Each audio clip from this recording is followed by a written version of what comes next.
એટલે અહીંયા જે વિસ્તારના વોલીબોલના જે પણ ખેલાડીઓ છે એમની ઈચ્છા હતી કે અહીંયા પણ ટુર્નામેન્ટ થાય, તો ગત વર્ષથી આપણે હિન્દુ સામ્રાજ્ય સેના દ્વારા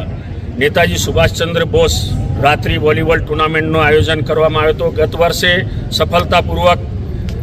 એનું થયું હતું અને આ વર્ષે પણ સફળતાપૂર્વક કાર્યકર્તાઓની મહેનતથી, કેમ કે અમે નવું ગ્રાઉન્ડ હતું, અહીંયા વોલીબોલની કોઈ વ્યવસ્થા હતી નહીં, પણ જે અમારી આખી ટીમ છે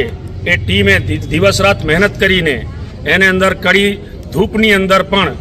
રોલર પોતે ફરાવે, પાણી છાંટે, એ રીતે આ બધું તૈયાર કર્યું અહીંયા. ને આજે એમની મહેનતથી ને જે 24 ટીમો